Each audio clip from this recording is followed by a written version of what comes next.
পয়সা কি করতেছে? দোকান পাহারা দিতেছেন নাকি? আরে না, বাড়িতে গরম, অসহ্য গরম। ভাবলাম যে দোকানের সামনে একটু বাতাস খাই, আসমা দোকানটা খুললে এক কাপ চা খাই। কিন্তু আইসা তো দেখলাম দোকান বন্ধ। তা আসমা কই, দোকান খুলে না কেন? আসমা তো বিপ্লবী নারী, তার সকল বিপ্লব হয়েছে আমার সাথে। সে কখন কি করবে না করবে সেটার অধিকার তো আমার নাই। তাই দোকান কখন খুলবে এটা তো আমি জানি না। তা আপনার খবর কি? বউ কি বাড়িতে ফিরছে?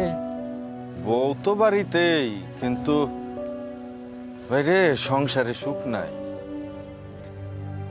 রুস্তম ভাই, আপনি তো আপনার সকল সুখ বিদেশে গচ্ছিত গাইখে আসছেন। আহা, কত কষ্ট করছেন সেখানে, সারাদিন কাজ করছেন, খান নাই, পানি খান নাই, ভাতটা ঠিক মতো খান নাই। আমার মনে হয় কি জানেন, আপনার লিভারটাও গেছে, কিডনি দুইটাও নষ্ট হয়ে গেছে। ডাক্তার দেখান, টেস্ট করতে দিব।